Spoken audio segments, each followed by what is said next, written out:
Sosok Satrio Sumantri Brojonegoro langsung menuai sorotan terkait dengan reshuffle dirinya sebagai Menteri Pendidikan Tinggi, Sains dan Teknologi Mendikti Saintek. Di tengah polemik, Satrio mengaku telah mengundurkan diri sebelum di-reshuffle oleh Presiden Prabowo Subianto. Satrio Sumantri Brojonegoro mengaku telah mundur dari jabatan sebagai Menteri Pendidikan Tinggi, Sains dan Teknologi atau Mendikti Saintek sebelum dilakukan reshuffle. Posisinya saat ini telah digantikan Brian Yuliarto yang telah dilantik Presiden Prabowo Subianto. Satrio mengaku telah membuat surat pengunduran diri pada dini hari kemarin. Dirinya pun langsung menyerahkan surat tersebut ke Sekretariat Negara untuk disampaikan kepada Presiden Prabowo Subianto. Ikhlas. Tadi jam 2 saya menyerahkan surat pengunduran diri sebagai Mendikti Saintek ke Pak Presiden. Berarti saya sudah mengundurkan diri, ya saya lega, ikhlas saya, karena ya saya sudah mengerjakan tugas saya selama 4 bulan ini dengan sebaik-baiknya. Saya ikhlaskan untuk diteruskan oleh Pak Menteri yang baru. Satrio juga menilai pekerjaannya sebagai Mendikti Saintek selama 4 bulan masih jauh dari harapan. Namun dirinya memilih mundur daripada diberhentikan. Dari Jakarta, Tim Liputan melaporkan. Terkait dengan konflik pertanahan masih saja terjadi. Ya, pengukuran lahan sengketa konstatering di Kelurahan 8 Ulu, Jakabaring, Palembang, Sumatera Selatan berlangsung ricuh. Sejumlah emak-emak bersitegang dengan petugas bahkan menghalau petugas ukur yang akan melakukan pengukuran lahan.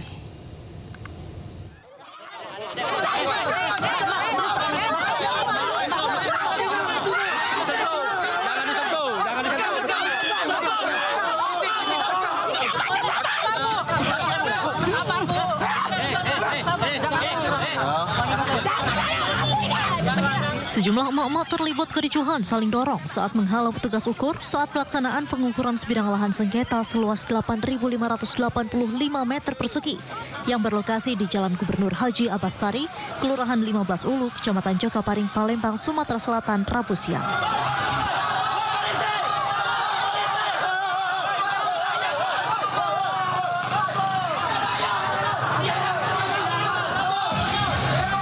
Warga menolak untuk dilakukan pengukuran konstatering pencocokan amar putusan dengan lahan di lapangan. Pasalnya lahan tersebut menurut warga merupakan lahan waris milik mereka dan telah ditempati selama berpuluh-puluh tahun.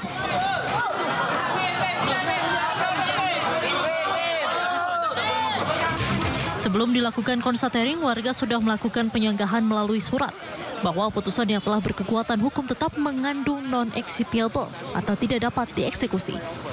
Karena luas sebidang tanah tidak sesuai amar putusan sejak berperkara tahun 2015 melibatkan 12 tergugat. Dalam gugatan, ada 2 tergugat yang tidak melakukan perbuatan melawan hukum. Meski demikian, putusan tetap diputuskan dengan luasan yang sama. Tergugat yang dinyatakan tidak melakukan perbuatan melawan hukum, namun putusannya tetap dengan luasan yang sama. Nah, ini persoalannya. Harusnya tidak lagi dengan 8.000, dikurangi dulu dengan 2 tergugat, yakni tergugat 3 atas nama Saiful, tergugat 4 atas nama Emi. Di dalam putusan banding dinyatakan tidak melakukan perbuatan melawan hukum, artinya Emi dan Saiful sah tanahnya. Sesuai kita menjalankan isi putusan kan untuk mencocokkan dan sudah dilaksanakan. Kita anggap sudah cukup, tinggal untuk selanjutnya proses eksekusi. Aksi penolakan konstatering oleh warga sempat menimbulkan kemacetan lalu lintas kendaraan di sepanjang Jalan Gubernur Haji Ahmad Bastari, Palembang. Usai melakukan konstatering, tim pengamanan kepolisian, Pengadilan Negeri Palembang, dan warga membubarkan diri. Dari Palembang, Sumatera Selatan, Muhammad Riza Fahlevi, iNews melaporkan. Pemirsa, ketegangan juga mewarnai kegiatan pengukuran ulang lahan di Desa Cikuya, Kabupaten Tangerang, Banten. Warga menolak kegiatan ukur ulang lahan oleh pihak BPN karena khawatir mengakibatkan perubahan batas dan hak atas tanah mereka. Mana coba lihat. Saya kan udah keluarin aja dulu. Keluarin aja. Ngapain mengukur? Nggak bisa, Pak, nggak bisa ngukur, Pak. Ukur kalau pengukur aja, Pak. Ukur aja. Laksanain ukur. Saya aparat masih pada ada. Ukur aja, ukur Bang. Sejumlah warga menolak kedatangan petugas Badan Pertanahan Nasional BPN yang akan menggelar kegiatan ukur ulang tanah atas permohonan ahli waris di Desa Cikuya, Kabupaten Tangerang, Banten. Warga menyatakan telah tinggal di lokasi sejak beberapa generasi, serta memiliki hak atas tanah di wilayah itu. Sementara ahli waris bernama Munawir Mahmud mengklaim lahan itu sesuai rislah dengan pihak bandara sekitar 20 tahun lalu. Perdebatan berakhir setelah pihak BPN Kabupaten Tangerang membatalkan kegiatan ukur ulang tanah. Menanggapi sengketa lahan di Desa Cikuya, perwakilan DPR RI Komisi 2, Rahmat Saleh, mewanti-wanti BPN tak melakukan kesalahpendataan yang bisa dimanfaatkan mafia tanah. Hari ini direncanakan pengukuran, tetapi mungkin belum bagus koordinasi antara BPN, kemudian yang lain-lain, sehingga menimbulkan pertanyaan publik. Jangan sampai hak masyarakat ada yang terzolimi, baik yang pemilih maupun pemilik, itu semuanya harus ada transparansi dalam negara. Oleh karena itu, kita berharap ATR BPN bekerja dengan profesional, kemudian melakukan penerbitan sertifikat dan juga memberikan tanah itu sesuai kepada yang berhak menerimanya. Rahmat menambahkan sengketa tanah di Desa Cikuya akan dibawa saat rapat dengar pendapat. Ia pun mempersilahkan semua pihak untuk menyuarakan persoalannya ke Komisi 2 DPR melalui jalur serap aspirasi. Pemirsa, tuntut transparansi dana sekolah ratusan siswa demo kepala sekolah di Mandu, Bekasi, Jawa Barat. Pihak sekolah pun membantah tidak membiayai kegiatan para siswa.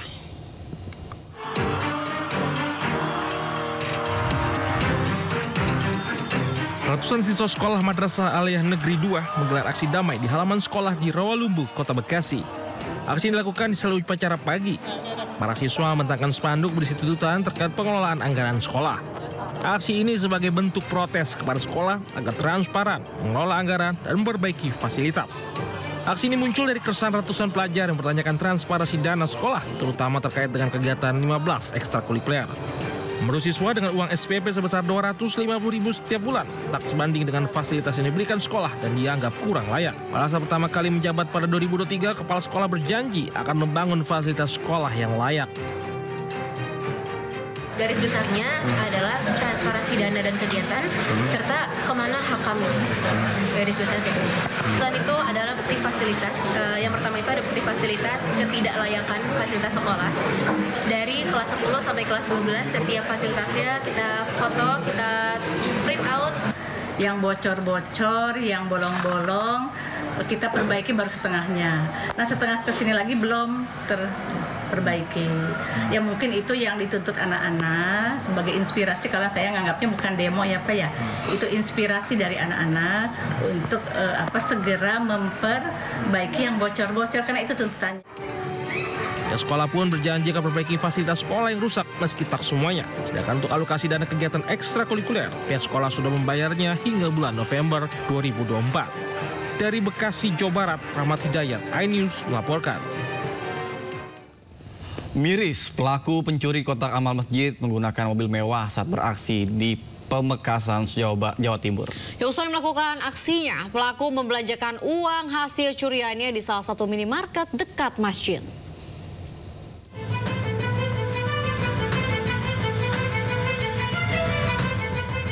Aksi pencurian kotak amal di Masjid Nurul Huda di Desa Terasak, Pamekasan, Jawa Timur terekam CCTV. Pelaku menyembunyikan kotak amal di balik sarung, kemudian kabur mengendarai mobil mewah. Usai melakukan aksinya, pelaku membelanjakan uang hasil curiannya di salah satu minimarket yang tidak jauh dari masjid. Berbekal rekaman CCTV, polisi akhirnya menangkap pelaku di rumahnya. Polisi juga menyita uang tunai Rp800.000 dan 2 kotak amal.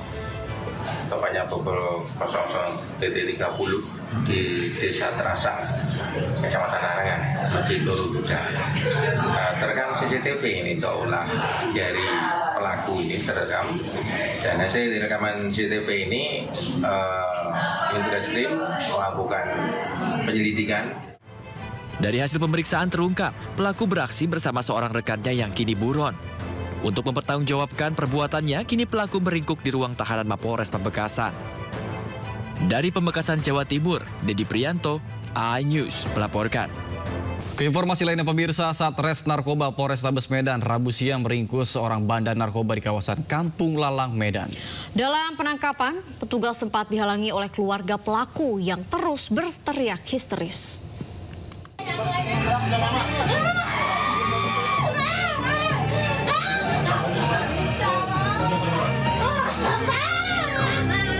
Istri Syahrin, bandar narkoba yang kerap memasok narkoba di kawasan Kampung Lalang, Medan, menangis histeris saat Satres Narkoba Polrestabes Medan hendak membawa suaminya. Tak hanya itu, istri pelaku juga sempat menghalangi petugas dan terus-menerus menangis histeris. Bahkan sempat membawa anak-anaknya yang masih kecil untuk mengadang mobil polisi yang membawa suaminya. Selain menangkap pelaku yang berperan sebagai bandar narkoba, polisi juga meringkus 2 pelaku lain di lokasi penangkapan. Keduanya berperan sebagai kurir dan pengguna narkoba yang diduga sengaja datang untuk membeli narkoba. Dari tangan pelaku, petugas menyita sejumlah narkotika jenis sabu dan uang hasil penjualan narkoba. Jajaran Satuan Samapta melakukan penggerebekan, tepatnya di gang ini, dan kami langsung menuju sasaran yang sudah menjadi TO kami, dan pada hari ini kami mendapati pelaku yang kami amankan langsung berikut dengan beberapa barang bukti antara lain bong dan juga barang bukti berupa sabu dan juga uang hasil penjualan. Pelaku terancam hukuman penjara selama lebih dari 5 tahun karena dijerat Undang-Undang Nomor 35 Tahun 2009 tentang narkotika. Penggerebekan nantinya akan terus dilakukan di Kota Medan untuk memberantas narkoba secara menyeluruh. Dari Medan, Sumatera Utara, Adi Palapa Harahap, iNews melaporkan. Ke kasus lainnya pemirsa, musisi Faris RM sepertinya tidak jerah dalam penggunaan barang terlarang dan mengkonsumsi narkoba. Pasalnya setelah 3 kali masuk jeruji, lagi-lagi ia tersandung kasus dugaan penyalahgunaan narkotika. Inilah video amatir detik-detik penangkapan musisi Faris RM atas kasus dugaan penyalahgunaan narkotika di kawasan Bandung, Jawa Barat. Faris RM ditangkap penyidik narkoba dari Unit 3 Polres Jakarta Selatan di pinggir jalan saat hendak menyeberang. Usai menjalani pemeriksaan intensif, pelantun lagu Sakura ini telah ditetapkan sebagai tersangka. Dan ini adalah keempat kalinya Faris RM berurusan dengan hukum karena kasus narkoba, yaitu pada tahun 2007, 2011, dan 2015. Setelah kita mendapatkan titik terang bahwa adanya yang diinisial FRM ya, yang diduga juga memesan barang yang ada dari ADK, diamankan. Kemudian diamankan di Kota Bandung ya. Setelah itu, setelah kita dapatkan keterangan dari FRM, betul ya bahwa FRM pesan barang atau jenis narkoba yang diduga jenis narkoba dari ADK. Penampakan Faris RM merupakan keempat kalinya karena terjerumus narkoba. Dan berikut catatan kelam Faris RM yang berulang kali ditangkap akibat kasus narkoba.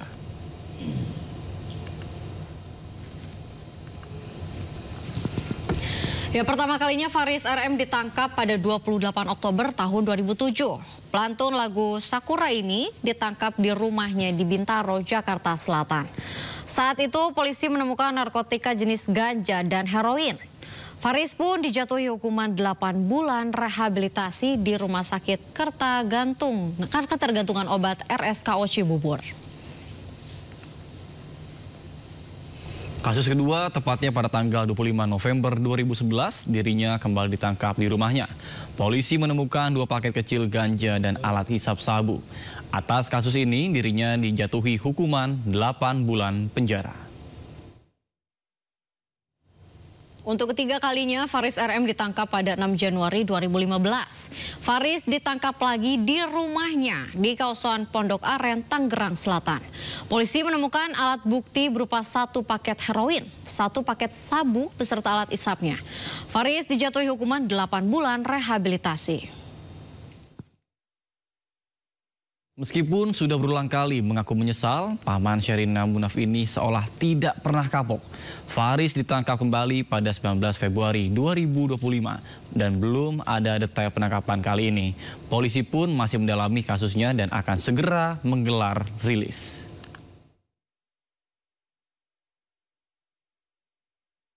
Pemirsa, sebanyak 481 pasangan kepala daerah terpilih hari ini akan dilantik oleh Presiden Prabowo Subianto di Istana Kepresidenan. Kawasan di sekitar istana dijaga ketat oleh aparat keamanan. Inilah suasana pagi ini di sekitar kawasan Monas dan Istana Merdeka Jakarta. Sebanyak 481 pasangan kepala daerah terpilih akan mengikuti pelantikan serentak di Istana Kepresidenan Jakarta. Sebelum menuju istana, para kepala daerah terpilih ini akan terlebih dahulu mengikuti proses kirap dari Monas menuju Jakarta. Rangkaian prosesi pelantikan rencananya akan dimulai tepat pada pukul 10 pagi ini. Nantinya mereka akan dilantik langsung oleh Presiden Prabowo Subianto di Istana Kepresidenan Jakarta.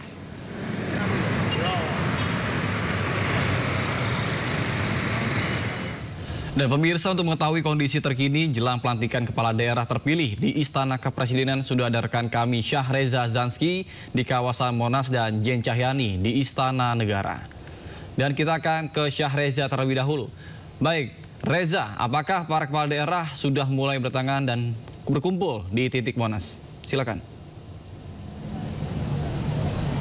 Ya, Nata, Aurina dan juga pemirsa, selamat pagi. Berbagai persiapan sudah mulai dilakukan jelang pelantikan kepala daerah tentunya di Istana Kepresidenan. Namun bisa saya sampaikan, Nata, Aurina dan juga pemirsa, untuk tepat nantinya akan dilakukan penyeberangan oleh kepala daerah. Ini situasinya sudah mulai begitu ramai oleh para tamu yang turut hadir tentunya pada hari ini. Dan pantauan kami juga, Nata, Aurina dan juga pemirsa, memang untuk rekayasa arus lalu lintas hingga saat ini masih belum diberlakukan. Bisa Anda lihat ini para tamu tentunya, Nata, Aurina dan juga pemirsa, ada yang datang dari berbagai daerah seperti dari daerah Papua, Sumatera dan juga Kalimantan untuk bisa melihat prosesi ataupun kemeriahan adanya agenda pelantikan pada hari ini yang sekarang difokuskan untuk ditempatkan di Monas tentunya sebelum nanti mereka para kepala daerah yang sebanyak pasangannya yakni 481 nanti akan menyeberang dari kawasan Monas ke Istana Kepresidenan nanti pada pukul 9.45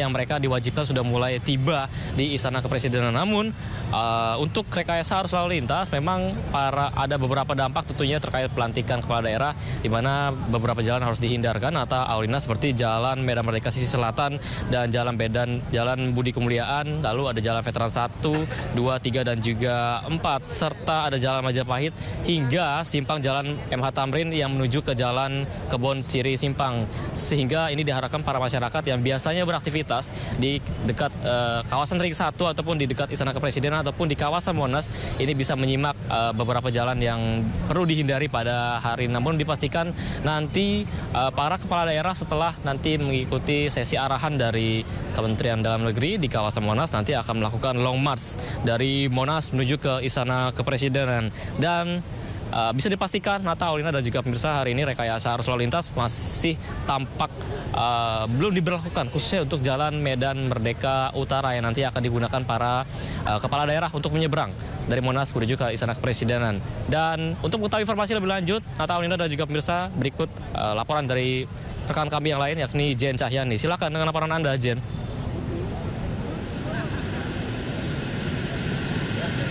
Baik, terima kasih rekan Syahreza yang melaporkan langsung dari kawasan Monas. Sementara itu pemirsa, untuk di Istana Negara sendiri saat ini masih dalam tahap persiapan ya untuk nantinya penerimaan kepala daerah yang akan dilantik pada hari ini oleh Presiden Prabowo Subianto.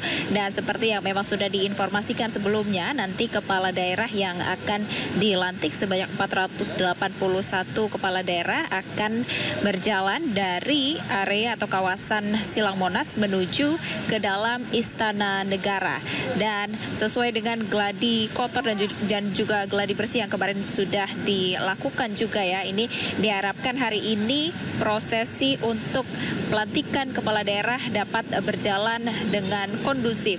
Dan nanti sekitar pukul 10 pagi, tepat pukul 10, para kepala daerah yang akan dilantik ini yang setelah mereka berjalan sejauh 800 meter dari kawasan Silang Monas, mereka akan tiba di Istana Negara, kemudian langsung dimulai dengan susunan acara, yakni dengan menyanyikan lagu Kebangsaan Indonesia Raya, kemudian pembacaan Kepres dan Kemendagri, kemudian pemberian SK dan penyematan tanda pangkat jabatan kepala daerah baru, kemudian pengambilan sumpah jabatan oleh Presiden Republik Indonesia. Selain itu, setelah hal tersebut juga kemudian ada penandatanganan BAP, kemudian menyanyikan lagu Kebangsaan Indonesia Raya lagi, dan juga pemberian selamat oleh Presiden dan Wakil Presiden Republik Indonesia kepada para kepala daerah yang sudah dilantik. Dan nanti dalam prosesnya ya, pemirsa, nanti akan ada perwakilan 6 orang kepala daerah yang akan maju ke depan untuk nantinya dalam pemberian SK dan juga penyematan tanda pangkat jabatan kepala daerah oleh Presiden Republik Indonesia kepada 6 perwakilan kepala daerah tersebut. Namun untuk nama-namanya sendiri kami belum mengetahui, namun yang pasti 6 perwakilan ini adalah 6 kepala daerah yang mewakili tiap-tiap agama di Indonesia. Jadi ada 6 kepala daerah dari 6 agama yang mewakili masing-masingnya yang akan nanti maju untuk menerima SK dan juga penyematan tanda pangkat jabatan kepala daerah dari Presiden Republik Indonesia. Dan tentu saja ini mengundang antusias para kepala daerah yang mengikuti pelantikan di Istana Negara pada hari ini, karena ini merupakan pertama kalinya Presiden Republik Indonesia yakni Prabowo Subianto yang melantik langsung kepala daerah dari seluruh Indonesia, di mana tidak hanya gubernur saja, ini gubernur dengan wakilnya, kemudian bupati, wali kota dan juga wakilnya, dan nanti kemungkinan sekitar ada 961 kepala daerah yang datang untuk masuk ke Istana Negara untuk nantinya dilantik oleh Presiden Prabowo Subianto. Dan ada satu aturan dari pihak istana ya pemirsa, dengan adanya pelantikan ini, karena nanti akan melibatkan 961 orang atau kepala daerah dari seluruh Indonesia dan juga dengan tempat yang cukup terbatas. Demikian, jadi dari pihak istana membatasi dengan tidak diperkenankannya para staf atau pendamping atau tim dari masing-masing kepala daerah yang mengikuti mereka tidak diperkenankan untuk masuk ke dalam Istana Negara. Jadi hanya kepala daerahnya saja yang dapat masuk untuk kemudian dilantik, dan mereka tidak diperkenankan untuk membawa pendamping. Hanya didampingi oleh pihak istana dan juga dari Kemendagri untuk nantinya masuk, dan juga dari untuk semua ya proses pelantikan yang akan dilakukan nantinya, agar nantinya diharapkan dapat berjalan secara tertib dan juga kondusif. Mengingat 2 hari kemarin sudah dilakukan gladi bersih dan juga gladi kotor, dan kepala daerah semuanya juga sudah diajarkan atau dilatih ya untuk berjalan. Kemudian bagaimana teknisnya juga mereka sudah diinformasikan oleh pihak istana dan juga pihak Kemendagri, nanti diharapkan dapat berjalan dengan lancar. Demikian saya kembalikan ke Anda di studio Nata dan Aulina. Ya, terima kasih Jen Cahyani melaporkan langsung dari Istana Kepresidenan Jakarta, dan sebelumnya ada rekan Syahreza Zanski melaporkan langsung dari kawasan Monas, Jakarta Pusat. Selamat bertugas kembali teman-teman. Pemirsa, pasangan gubernur dan wakil gubernur Jakarta terpilih Pramono Anung Rano Karno siap mengikuti prosesi pelantikan di Istana Kepresidenan Jakarta. Keduanya akan berangkat bersama-sama dari kediaman Pramono di kawasan Cipete, Jakarta Selatan. Wakil Gubernur Jakarta terpilih Rano Karno pagi ini mendatangi kediaman Pramono Anung di kawasan Cipete, Jakarta Selatan. Keduanya akan berangkat bersama menuju acara pelantikan kepala daerah yang akan dilangsungkan di Istana Kepresidenan. Pramono Rano pun berharap pelantikan hari ini dapat berjalan lancar. Usai pelantikan, keduanya akan mengikuti sidang paripurna di gedung DPRD DKI Jakarta. Di hadapan Dewan, Pramono akan menyampaikan pidato perdananya sebagai Gubernur Jakarta. Tidak hanya itu, Pramono Rano juga akan langsung melakukan sejumlah kegiatan sebagai Gubernur dan Wakil Gubernur Jakarta. Jadi hari ini saya didampingi istri Hani Pramono, Bang Dul, Bang Rano Karno dan Mbak Dewi akan hadir dalam acara pelantikan Gubernur dan Wakil Gubernur Jakarta. Kami sudah mengikuti semua tahapan dan proses yang ada. Dan hari ini selain pelantikan tentunya kami langsung mengadakan rapat paripurna beserta seluruh dinas dan BUMD yang ada di Jakarta dan seluruh jajaran Eselon 1. Karena bagaimanapun tidak punya banyak waktu untuk langsung bekerja dan juga ada pleno paripurna dengan DPRD Jakarta. Saya dan Bang Dul berharap mudah-mudahan proses hari ini berjalan baik, lancar, dan berkesan terutama bagi warga Jakarta. Jadi nanti di balai kota memang akan ada simpatisan, relawan, dan mungkin juga beberapa partai pendukung yang akan hadir. Dan inti acaranya sederhana. Saya memang dan Bang Dul sendiri tidak mau ada arak-arakan, kami sehingga jalan kaki tentunya dari balai kota ke tempat acara. Acaranya yang paling utama adalah rasa syukur, sebuah rasa syukur atas apa yang dicapai. Dan juga dalam kesempatan itu saya akan menyampaikan kepada semua pendukung bahwa proses Pilgub sudah berakhir secara keseluruhan. Kita konsentrasi kerja untuk memenuhi janji-janji dan juga belanja masalah yang pada waktu itu kita lakukan, terutama hal yang berkaitan dengan Quick Win 40 program untuk 100 hari kerja. Dan saya dan Bang Dul sudah juga berdiskusi, kami berdua tidak secara harus membagi apa dan bagaimana, tetapi Bang Dul malah nanti akan mendapatkan peran yang pasti jauh lebih banyak dibandingkan ketika menjadi gubernur sebelumnya. Fokus programnya dalam 100 hari seperti apa Mas?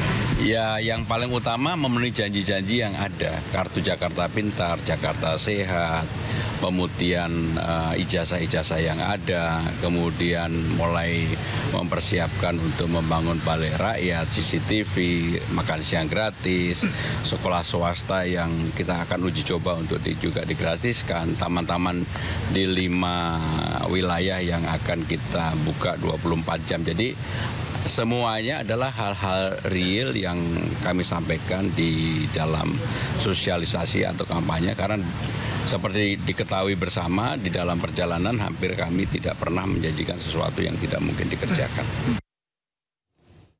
Setiap terus kita paripurna DPRD, setelah itu kita langsung rapat pimpinan, semua OPD akan dipanggil, memberikan arahan. Nanti jam 4 ada pelantikan PKK dan setelah itu kita akan parade senja. Artinya mungkin 5.000 semua petugas dari PPSU semua yang terkait akan mendapat arahan dari Pak Gub. Karena tugas saya pertama adalah kita akan mengeruk semua kali, semua sungai di Jakarta. Itu yang akan kita lakukan. Wakil Gubernur pendahulu juga akan hadir ya hari ini? Ya, rencananya akan hadir. Diundang, tapi ya saya nggak tahu apakah ada yang hadir atau tidak. Tapi menurut dari protokol semua mantan gubernur.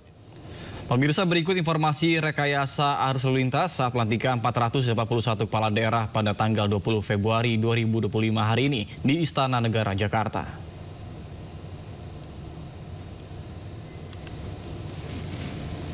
Dari Jalan Veteran Raya yang akan menuju ke Jalan Veteran 2 diluruskan ke traffic light Harmoni. Selanjutnya arus lalu lintas dari Jalan Medan Merdeka Timur yang akan menuju Jalan Merdeka Utara atau Istana Negara dibelokkan ke kanan ke Jalan Perwira. Sementara itu arus lalu lintas dari Jalan MH Tamrin yang akan menuju Bundaran Patung Kuda dibelokkan ke kiri atau ke kanan Jalan Kebon Sirih. Dan arus lalu lintas dari Jalan Abdul Muiz yang akan belok kiri ke Jalan Budi Kemuliaan diluruskan ke Jalan Fakhruddin. Dan lalu lintas dari Jalan Fakhruddin yang akan belok kanan ke Jalan Budi Kemuliaan diluruskan ke Jalan Abdul Muiz. Sementara itu, arus lalu lintas dari Jalan Hayam Wuruk yang akan lurus ke Jalan Majapahit dibelokkan kiri ke Jalan Juanda. Dan arus lalu lintas dari Jalan Suryo Pranoto yang akan menuju Jalan Majapahit dibelokkan ke kiri ke Jalan Gajah Mada atau diluruskan ke Jalan Insinyur Haji Juanda. Dan arus lalu lintas dari Katedral yang akan menuju ke Jalan Veteran dibelokkan ke kanan arah Pasar Baru.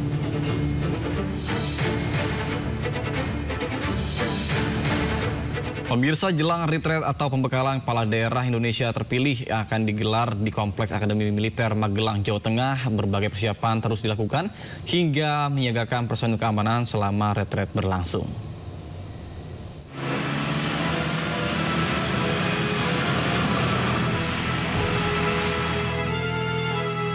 Ratusan tenda sudah terpasang dan siap digunakan para kepala daerah yang akan mengikuti rangkaian retreat dan pembekalan di Kompleks Akademi Militer Magelang, Jawa Tengah. Nantinya para bupati, wali kota, hingga gubernur yang sudah dilantik akan mengikuti arahan Astacita, Ketahanan Nasional, Wawasan Nasional, dari pemateri mulai dari para menteri, Panglima TNI, Kapolri, hingga Presiden. Tanggal 21 itu seluruh kepala daerah berkumpul tepatnya nanti di depan Akmil di Wisma Sumbing. Nanti dari situ pakai bis diantar langsung ke glamping. Nah, pada saat kegiatan di glamping nanti kendaraan ada kita siapkan di beberapa titik seperti di lapangan Rindam, lapangan Batalion Armet kita siapkan di sana. Namun nanti disesuaikan kepentingan masing-masing, apakah mau di hotel juga dipersilakan. Dan tentunya saya mengajak kepada semua masyarakat karena event nasional, tolong dijaga kondisivitas wilayahnya kan gitu. Untuk pengamanan, jajaran Kodim 0705 dan Polres Magelang akan bertugas di ring luar Akademi Militer.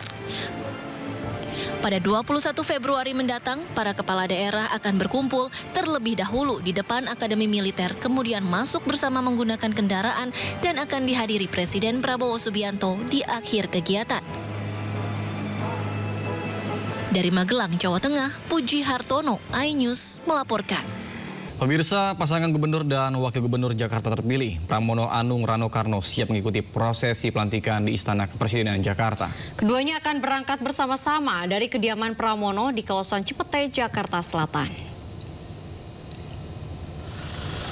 Wakil Gubernur Jakarta terpilih Rano Karno pagi ini mendatangi kediaman Pramono Anung di kawasan Cipete, Jakarta Selatan. Keduanya akan berangkat bersama menuju acara pelantikan kepala daerah yang akan dilangsungkan di Istana Kepresidenan. Pramono Rano pun berharap pelantikan hari ini dapat berjalan lancar. Usai pelantikan, keduanya akan mengikuti sidang paripurna di gedung DPRD DKI Jakarta. Di hadapan Dewan, Pramono akan menyampaikan pidato perdananya sebagai Gubernur Jakarta.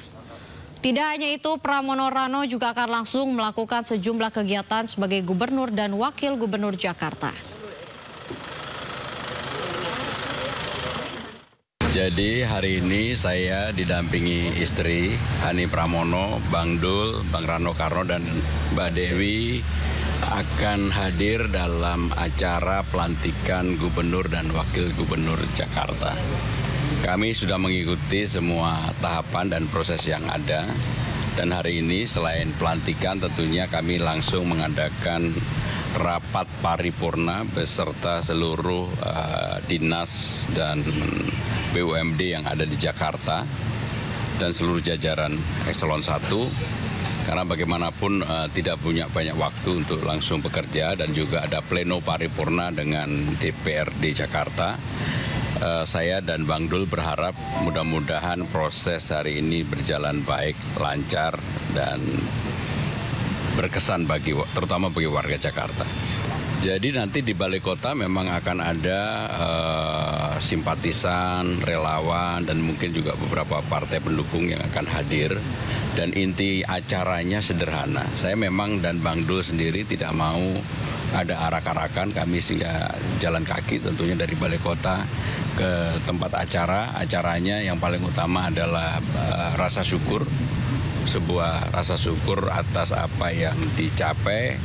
Dan juga dalam kesempatan itu saya akan menyampaikan kepada semua pendukung bahwa proses Pilgub sudah berakhir secara keseluruhan. Kita konsentrasi kerja untuk memenuhi janji-janji dan juga belanja masalah yang pada waktu itu kita lakukan, terutama hal yang berkaitan dengan Quick Win 40 program untuk 100 hari kerja. Dan saya dan Bang Dul sudah juga berdiskusi, kami berdua tidak secara harus membagi apa dan bagaimana, tetapi Bang Dul malah nanti akan mendapatkan peran yang pasti jauh lebih banyak dibandingkan ketika menjadi gubernur sebelumnya. Fokus programnya dalam 100 hari seperti apa, Mas? Ya, yang paling utama memenuhi janji-janji yang ada. Kartu Jakarta Pintar, Jakarta Sehat, pemutihan ijazah-ijazah yang ada, kemudian mulai mempersiapkan untuk membangun balai rakyat, CCTV, makan siang gratis, sekolah swasta yang kita akan uji coba untuk juga digratiskan, taman-taman di 5 wilayah yang akan kita buka 24 jam. Jadi semuanya adalah hal-hal real yang kami sampaikan di dalam sosialisasi atau kampanye, karena seperti diketahui bersama di dalam perjalanan hampir kami tidak pernah menjanjikan sesuatu yang tidak mungkin dikerjakan. Sertijab terus kita paripurna DPRD, setelah itu kita langsung rapat pimpinan, semua OPD akan dipanggil, memberikan arahan. Nanti jam 4 ada pelantikan PKK dan setelah itu kita akan parade senja. Artinya mungkin 5.000 semua petugas dari PPSU semua yang terkait akan mendapat arahan dari Pak Gub. Karena tugas saya pertama adalah kita akan mengeruk semua kali, semua sungai di Jakarta. Itu yang akan kita lakukan. Gubernur pendahulu juga akan hadir hari ini? Ya, rencananya akan hadir. Diundang, tapi ya saya nggak tahu apakah ada yang hadir atau tidak. Tapi menurut dari protokol semua mantan gubernur. Pemirsa, berikut informasi rekayasa arus lalu lintas saat pelantikan 441 kepala daerah pada tanggal 20 Februari 2025 hari ini di Istana Negara, Jakarta.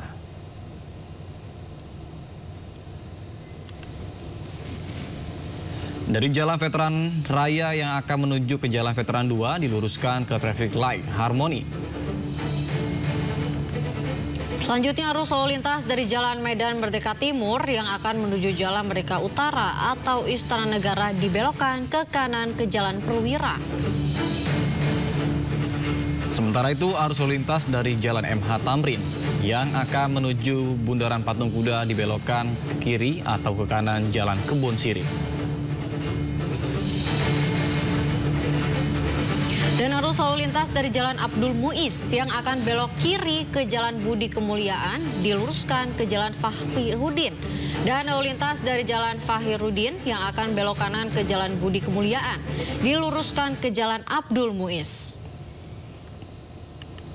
Sementara itu, arus lalu lintas dari Jalan Hayam Wuruk yang akan lurus ke Jalan Majapahit dibelokkan ke kiri ke Jalan Juanda. Dan arus lalu lintas dari Jalan Suryo Pranoto yang akan menuju Jalan Majapahit dibelokkan ke kiri ke Jalan Gajah Mada atau diluruskan ke Jalan Insinyur Haji Juanda.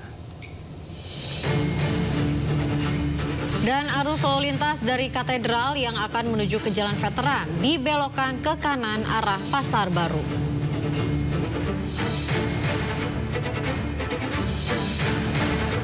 Ya pemirsa, selanjutnya kami ajak Anda mengetahui pantauan lalu lintas hari ini di sejumlah wilayah melalui pantauan CCTV Korlantas Polri. Dan kita akan bergabung dengan Brigadir Cici di studio NTMC Polri. Baik, selamat siang Brigadir Putri, bagaimana pantauan arus lalu lintas di sejumlah titik di wilayah Indonesia melalui pantauan CCTV? Silakan.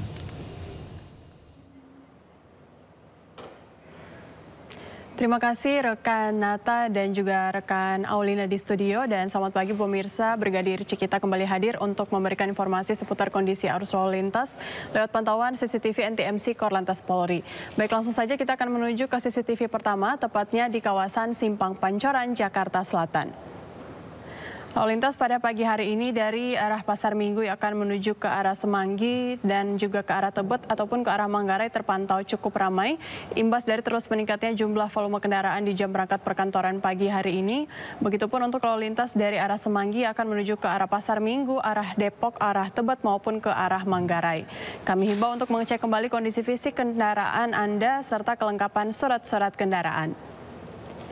Selanjutnya kita akan melihat situasi kondisi arus lalu lintas di kawasan Pos Pol Ciawi, Jawa Barat. Lalu lintas dari exit tol Ciawi akan menuju ke arah Caringin ataupun ke arah Tajur terpantau cukup ramai, didominasi kendaraan pribadi baik roda 4 maupun roda 2. Begitupun juga adanya terlihat angkutan umum di kawasan ini. Sementara untuk lalu lintas dari arah Gadok yang akan menuju ke arah Tajur terpantau masih normal. Dimohon para pengendara tetap waspada akan kendaraan umum yang menaik turunkan penumpang atau berhenti di sembarang tempat. Selanjutnya kita akan melihat situasi kondisi arus lalu lintas di kawasan Pos Lantas Ledeng, Bandung.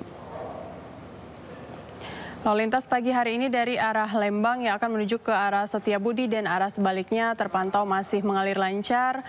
Begitupun untuk lalu lintas dari Jalan Sersan Bajuri juga masih ramai lancar. Patuhi rambu lalu lintas dan ikuti arahan petugas kami di lapangan. Dan terakhir kita akan melihat kondisi arus lalu lintas di kawasan Simpang Maya Tegal, Jawa Tengah. Lalu lintas dari arah Jakarta yang akan menuju ke arah Semarang masih kondusif lancar. Begitupun untuk lalu lintas dari arah Slawi yang akan menuju ke arah Semarang dan juga ke arah Tegal Kota. Kami himbau untuk mengecek kembali kondisi fisik kendaraan Anda serta kelengkapan surat-surat kendaraan Anda. Dan pemirsa, dalam rangka pelantikan kepala daerah di Istana Negara, kepolisian khususnya lalu lintas memberlakukan rekayasa lalu lintas untuk menghindari kepadatan. Berikut kami informasikan untuk rute rekayasa arus lalu lintas.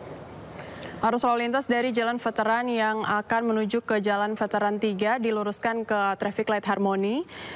Kemudian arus lalu lintas dari Jalan Merdeka Timur yang akan menuju ke Jalan Merdeka Utara atau Istana Negara dibelokkan ke kanan ke arah Jalan Perwira.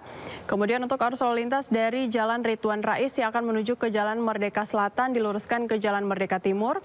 Selanjutnya untuk lalu lintas dari Jalan MH Tamrin yang akan menuju ke Bundaran Patung Kuda dibelokkan ke kiri atau ke kanan ke Jalan Kebon Siri. Selanjutnya arus lalu lintas dari Jalan Abdul Muiz yang akan belok ke kiri ke Jalan Budi Kemuliaan diluruskan ke Jalan Fahrudin, dan arus lalu lintas dari Jalan Fahrudin yang akan belok kanan ke Jalan Budi Kemuliaan diluruskan ke Jalan Abdul Muiz. Selanjutnya untuk arus lalu lintas dari Jalan Hayamuruk yang akan lurus ke Jalan Majapahit dibelokkan ke kiri ke Jalan Juanda, dan arus lalu lintas dari Jalan Suryo Pranoto yang akan menuju ke Jalan Majapahit dibelokkan ke kiri ke Jalan Gajah Mada atau diluruskan ke Jalan Insinyur Haji Juanda. Selanjutnya untuk arus lalu lintas dari Jalan Katedral yang akan menuju ke Jalan Veteran dibelokkan ke kanan arah Pasar Baru. Kemudian untuk arus lalu lintas dari Jalan Veteran Raya yang akan menuju ke Jalan Veteran 1 diluruskan ke arah Traffic Light Harmony.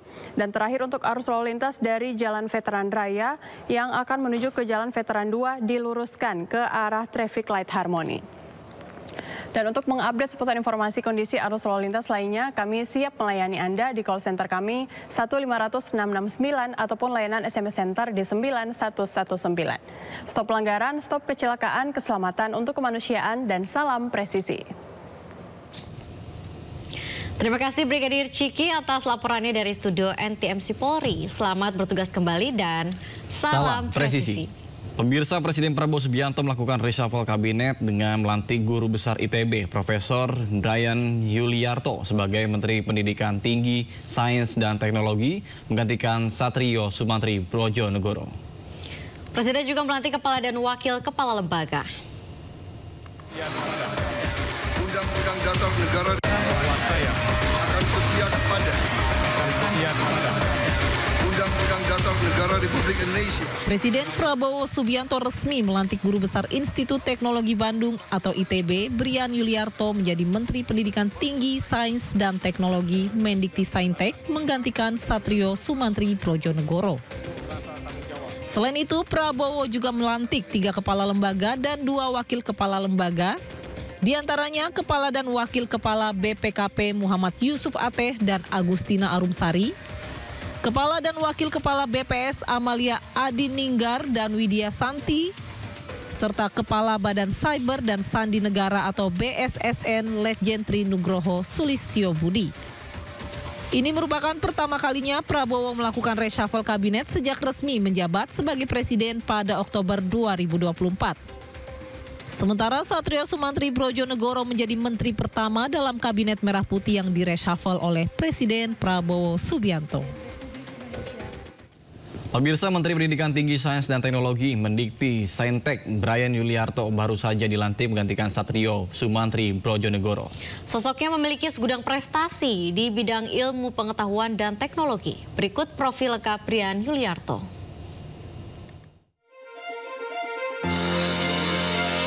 Menteri Pendidikan Tinggi, Sains dan Teknologi atau Mendikti-Saintek Brian Yuliarto dikenal sebagai sosok ilmuwan yang memfokuskan keahlian pada teknologi nano dan kuantum. Brian merupakan guru besar di Institut Teknologi Bandung atau ITB dengan sejumlah penelitian unggulan yang telah dipublikasikan secara internasional. Dengan riwayat pendidikan yang cemerlang, pria kelahiran Jakarta 27 Juli 1975 ini menyelesaikan pendidikan sarjananya di ITB pada 1999. Kemudian melanjutkan studi S2 dan S3-nya di University of Tokyo, Jepang dengan fokus kajian pada quantum engineering dan system science pada 2005. Memiliki sejumlah prestasi gemilang di bidang sains dan teknologi. Di antaranya meraih Habibie Prize di bidang rekayasa pada 2024, Top 1 Researcher Nanoscience and Nanotechnology Indonesia, The World Top 2% Scientist versi Stanford University pada 2022, peneliti terbaik ITB 2021 dan dosen berprestasi bidang sains dan teknologi ITB pada 2017.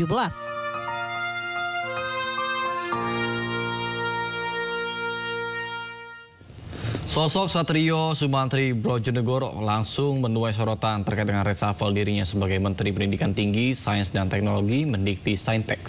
Di tengah polemik, Satrio mengaku telah mengundurkan diri sebelum di-reshuffle oleh Presiden Prabowo Subianto.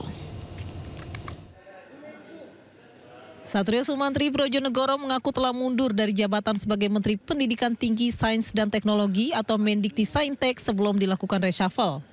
Posisinya saat ini telah digantikan Brian Yuliarto yang telah dilantik Presiden Prabowo Subianto. Satrio mengaku telah membuat surat pengunduran diri pada dini hari kemarin. Dirinya pun langsung menyerahkan surat tersebut ke Sekretariat Negara untuk disampaikan kepada Presiden Prabowo Subianto. Ikhlas. Tadi jam 2 saya menyerahkan surat pengunduran diri sebagai Mendikti-Saintek ke Pak Presiden. Berarti saya sudah mengundurkan diri, ya saya lega, ikhlas saya, karena ya saya sudah mengerjakan tugas saya selama 4 bulan ini dengan sebaik-baiknya. Saya ikhlaskan untuk diteruskan oleh Pak Menteri yang baru. Satrio juga menilai pekerjaannya sebagai Mendikti-Saintek selama 4 bulan masih jauh dari harapan. Namun dirinya memilih mundur daripada diberhentikan. Dari Jakarta, tim liputan melaporkan. Ke informasi lainnya pemirsa, Komisi Pemberantasan Korupsi menahan Wali Kota Semarang Hafearita Gunaryati Rahayu yang biasa disapa Ita dan suaminya sekaligus Ketua Komisi D DPRD Provinsi Jawa Tengah Alwin Basri. Penahanan tersebut terkait kasus dugaan korupsi di lingkungan pemerintah Kota Semarang. Wali Kota Semarang Hafearita Gunaryati Rahayu dan suaminya Alwin Basri ditahan usai penuhi panggilan kelima KPK pada Rabu siang. Sebelumnya Ita pernah mangkir dari panggilan KPK karena alasan sakit. Pemkot Semarang ditahan atas dugaan 3 kasus, yakni dugaan korupsi pengadaan barang dan jasa tahun 2023-2024 di Pemkot Semarang. Lalu dugaan pemerasan terhadap pegawai negeri terkait insentif pemungutan pajak dan retribusi daerah Kota Semarang, serta dugaan penerimaan gratifikasi tahun 2023-2024. Dalam kasus itu, KPK telah menetapkan 4 tersangka, di mana 2 pihak swasta sudah lebih dahulu ditahan.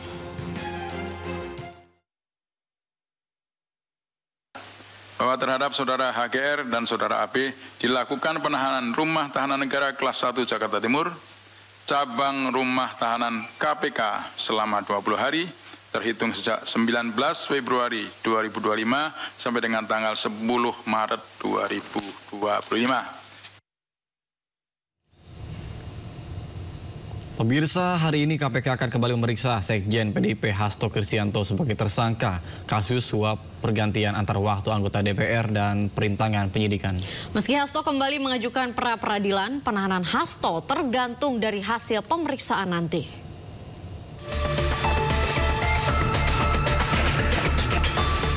Komisi Pemberantasan Korupsi akan kembali memeriksa Sekjen PDIP Hasto Kristianto sebagai tersangka terkait kasus suap pergantian antar waktu anggota DPR dan perintangan penyidikan Harun Masiku. Usai menerima surat panggilan kedua, Sekjen PDIP Hasto Kristianto pun siap menjalani pemeriksaan KPK sebagai tersangka. Pihak Hasto juga berjanji akan bersikap kooperatif dan mengikuti proses hukum. Sementara usai gugatan pra-peradilan pertama Hasto ditolak, pihaknya berencana kembali mengajukan 2 gugatan pra-peradilan di PN Jakarta Selatan. Pihak Hasto bahkan berencana melaporkan penyidik KPK AKBP Rosa Purbobekti ke Dewan Pengawas KPK. Hasto menuding penyidik KPK tersebut melakukan intimidasi terhadap saksi sidang pra-peradilan Hasto, yakni Agustiani Tio. Sementara pihak KPK menyebut penahanan terhadap politikus PDIP tersebut tergantung dari hasil pemeriksaan Hasto nanti. Tim Liputan iNews melaporkan. Dan untuk memantau perkembangan terkini terkait pemeriksaan Hasto Kristianto, sudah ada rekan kami Amrina Rida di Gedung Merah Putih KPK Jakarta. Amrina, apakah Hasto sudah tiba di KPK dan apa saja kira-kira yang akan didalami KPK dalam pemeriksaan hari ini? Iya, Aulina, untuk kini Hasto Kristianto belum tiba di KPK. Nah, informasi yang kami dapatkan untuk sebenarnya Hasto Kristianto ini dijadwalkan untuk menjalani pemeriksaan oleh KPK di Gedung Merah Putih KPK Jakarta Selatan sekira pada pukul 10 pagi. Jadi kemungkinan besar Hasto Kristianto nanti didampingi oleh tim kuasa hukumnya baru akan tiba di KPK di sekitar pada pukul 10 pagi nanti. Namun untuk sekarang kami belum melihat adanya tanda-tanda kedatangan dari tim Hasto ataupun juga dari Hastonya sendiri. Nah, Aulina, sebenarnya kalau misalnya kita melihat pemeriksaan pada hari ini sebenarnya adalah pemanggilan pemeriksaan Hasto sebagai tersangka yang dilayangkan oleh KPK yang kedua kalinya. KPK ini sebenarnya telah atau sempat mengajukan pemanggilan pemeriksaan kepada Hasto yang pertama ini pada 17 Februari 2025 atau pada hari Senin yang lalu. Namun pada hari Senin yang lalu Hasto dan juga timnya meminta adanya penundaan pemeriksaan dan meminta adanya penjadwalan ulang dikarenakan pada waktu itu masih dalam proses gugatan pra-peradilan. Mereka meminta agar pemeriksaan dilakukan usai gugatan pra-peradilan yang pertama ini selesai hingga akhirnya KPK menjadwalkan adanya pemeriksaan pada hari ini dan kemungkinan besar nanti akan dimulai pada pukul 10 pagi. Dari pihak Hasto pun kemarin juga sudah mengonfirmasi bahwa akan hadir untuk menjalani kewajibannya mengikuti pemeriksaan di Gedung Merah Putih KPK pada hari ini. Nah, Aulina, apabila kita melihat bagaimana Hasto ini pertama kali ditetapkan sebagai tersangka, begitu ya, dari Hasto ini dari pihak KPK menetapkan Hasto sebagai tersangka pada akhir Desember tahun lalu, di mana ia ditetapkan sebagai tersangka atas 2 kasus. Yang pertama adalah kasus suap pergantian antar waktu anggota DPR RI pada periode 2019-2024 yang melibatkan Harun Masiku, dan yang kedua Hasto ditetapkan sebagai tersangka KPK atas dugaan tindak pidana obstruction of justice atau perintangan penyidikan. Nah, terkait dengan peran Hasto dalam kasus dugaan suap pergantian antar waktu yang melibatkan Harun Masiku, dari pihak KPK menyebut bahwa Hasto memiliki peran untuk memberikan ataupun juga membantu aliran dana suap senilai dari Hasto sendiri diperkirakan membantu senilai 400 juta rupiah yang akan diberikan ataupun juga diberikan kepada ex-komisioner KPU pada tahun itu, yakni Wahyu Setiawan. Dan tidak hanya itu, terkait dengan bagaimana peran Hasto atas kasus ataupun juga dugaan tindak pidana obstruction of justice, dari pihak KPK menyebut bahwa Hasto memiliki peran dalam upayanya untuk menghalangi atau merintangi penyidikan yang dilakukan oleh KPK. Di antaranya adalah ia diduga membocorkan adanya informasi terkait dengan operasi tangkap tangan pada tahun 2020 yang dilakukan oleh KPK, yang pada akhirnya pada operasi tangkap tangan tersebut ini KPK berhasil menangkap sejumlah tersangka lainnya. Kita nantikan bersama nanti bagaimana proses pemeriksaan dan apa saja yang nanti didalami, karena tentunya kami harus menunggu konfirmasi dari Hasto dan juga penyidik KPK. Aulina. Ya baik, terima kasih Amrina Rida melaporkan langsung dari Gedung Merah Putih KPK Jakarta. Selamat bertugas kembali Amrina. Pemirsa, penetapan tersangka Arsin bin Asip, Kepala Desa Kohot, disambut baik warga setempat. Meski demikian, warga mendesak polisi untuk menahan tersangka karena khawatir kabur dan menghilangkan barang bukti.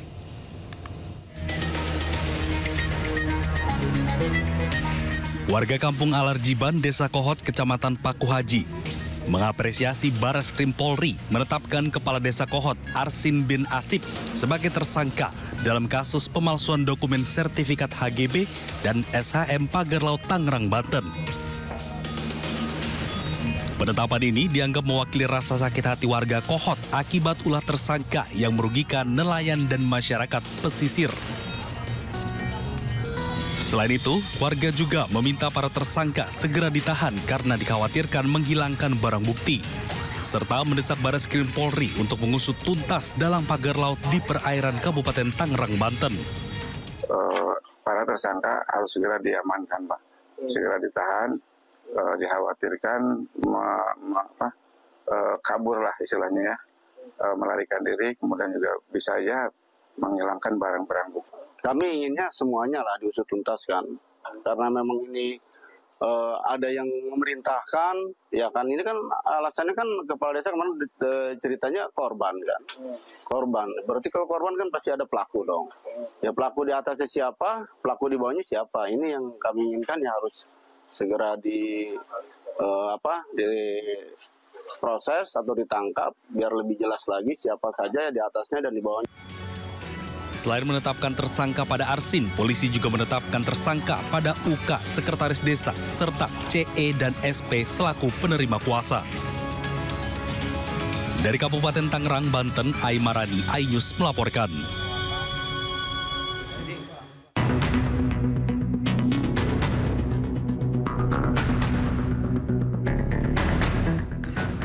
Kepala Desa Kohot, Arsin bin Asip, ditetapkan sebagai tersangka kasus pemalsuan dokumen sertifikat HGB dan SHM Pagar Laut Tangerang, Banten. Selain Kades Kohot, polisi juga menetapkan 3 orang lainnya, termasuk Sekdes Kohot. Para tersangka telah dicegah bepergian ke luar negeri.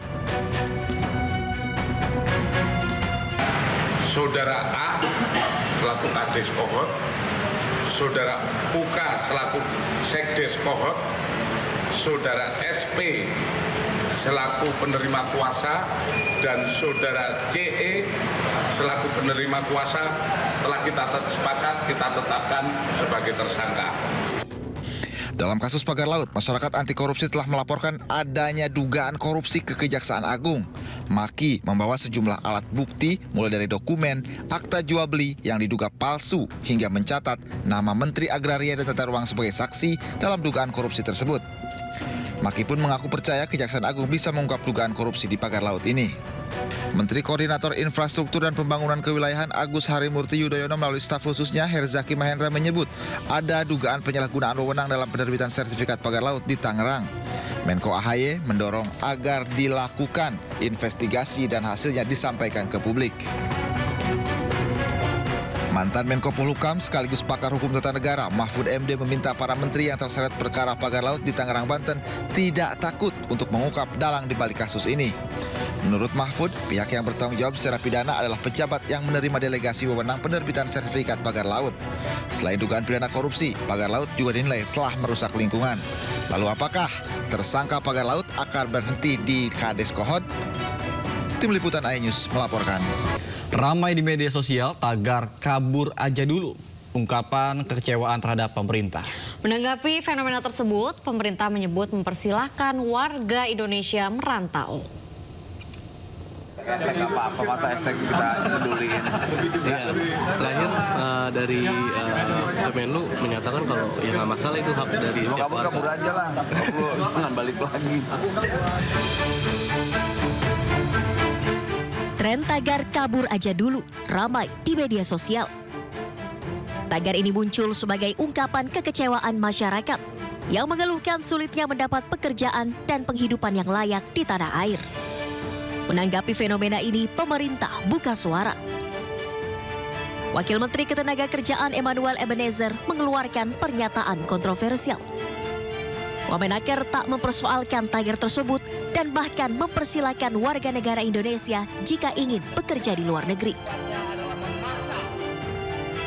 Kepala Kantor Komunikasi Kepresidenan Hasan Nasbi juga menyampaikan pemerintah mengizinkan warganya merantau ke luar negeri. Namun harus memiliki kemampuan yang mumpuni dan memenuhi prosedur yang berlaku. Soal kalau ramai kabur aja dulu, Bang. Kabur kemana? Ya kan ramai, Bang, hashtag kabur aja dulu, Bang. Ya, kalau mau merantau itu bagus. Kalau mau merantau, tapi ingat kalau mau merantau jadi harus punya skill. Ya, kalau nggak punya skill nanti nggak bisa punya pekerjaan yang baik di luar negeri. Yang kedua, harus taat prosedur supaya apa? Tidak jadi pendatang haram, karena bagi besar lagi masalahnya. Ya. Kalau orang mau merantau nggak boleh dilarang. Oke. Sementara itu, masyarakat meminta pemerintah lebih memperhatikan suara rakyat yang resah dengan kesulitan hidup di tanah air. Fenomena kabur aja dulu menjadi bentuk kekecewaan anak muda akan keadaan Indonesia saat ini, terutama sulitnya mendapatkan penghidupan yang layak. Tim Liputan iNews melaporkan. Pemirsa, efisiensi anggaran yang gencar dijalankan pemerintahan Prabowo Gibran akan terus berlanjut. Dana yang terkumpul akan digunakan untuk membiayai program keunggulan pemerintah, termasuk 15 proyek raksasa.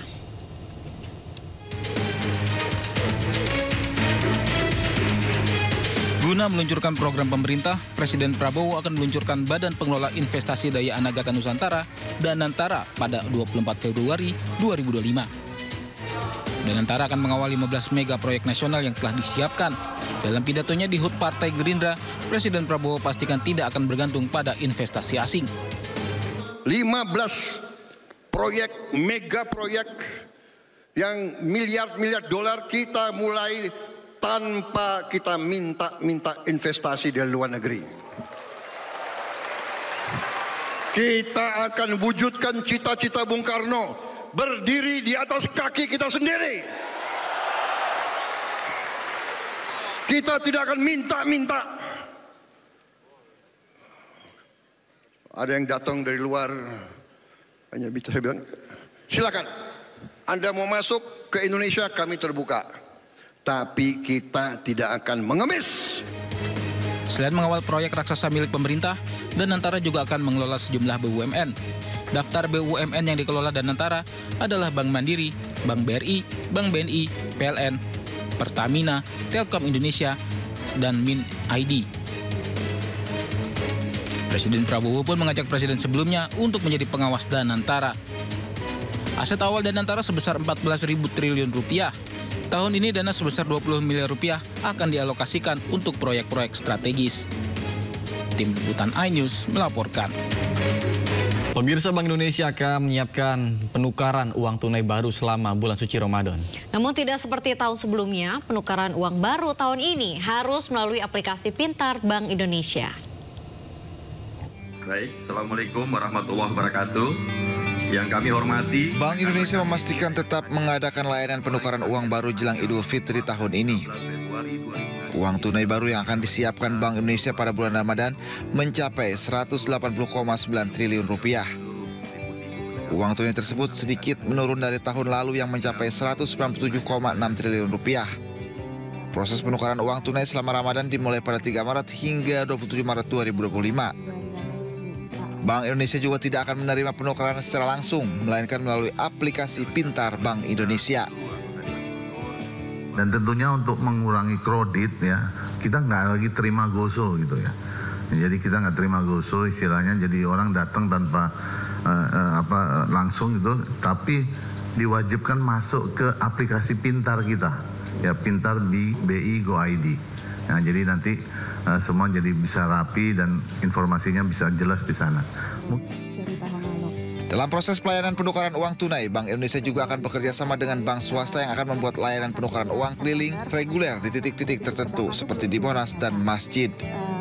Dari Jakarta, Riki Anwardi, iNews melaporkan.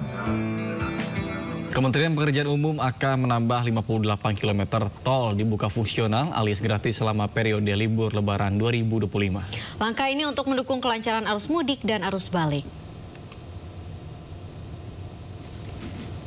Menteri Pekerjaan Umum Dodi Hanggodo mengaku hingga saat ini sejumlah proyek pembangunan jalan tol masih terus didorong penyelesaiannya.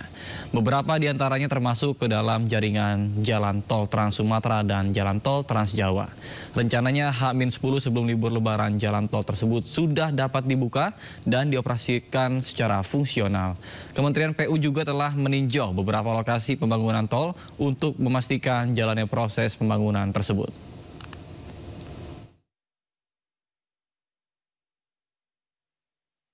Tol fungsional seperti kemarin ada sekitar tambahannya mungkin sekitar tambahan 58 km. Ada beberapa tol yang kita kebut penyelesaiannya kayak di Palembang dan di Jogja itu dari ruas Prambanan sampai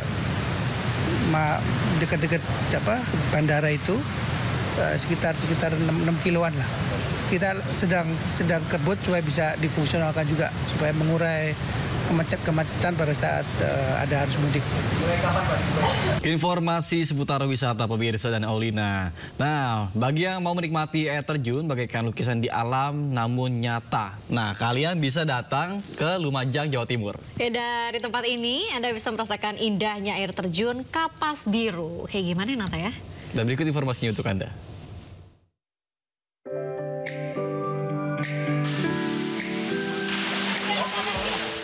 Bak lukisan alam, air terjun di antara tebing menjulang setinggi 100 meter ini sungguh mempesona. Sejauh mata memandang, keindahan air terjun Kapas Biru di kaki Gunung Semeru, Lumajang, Jawa Timur ini begitu menakjubkan. Menariknya lagi, ada spot terbaik untuk menikmati panorama alam eksotik ini tanpa harus jauh-jauh menuruni tebing menuju ke air terjun. Ya, di spot panorama Kapas Biru ini, wisatawan bisa berburu foto yang instagramable berlatar keindahan air terjun. Menyenangkan, seru, tentunya view-nya bagus banget ya Mas. Ya seru banget Mas, nggak perlu kayak naik atau turun dulu, langsung view-nya langsung dapet sini. Para wisatawan pun tak perlu khawatir, tim fotografer di sini juga siap membantu mengabadikan momen terbaik menjadi lebih estetik. Itu dari alamnya juga dari kayak akses jalannya kan dekat dari jalan raya, juga untuk masuk itu nggak terlalu banyak biaya, cuma 5.000 lokal, kalau mancanegara itu 10.000. Gimana, Anda tertarik menghabiskan waktu akhir pekan nanti sambil menikmati eksotisme air terjun Kapas Biru ini? Dari Lumajang, Jawa Timur, Yayan Nugroho, iNews melaporkan.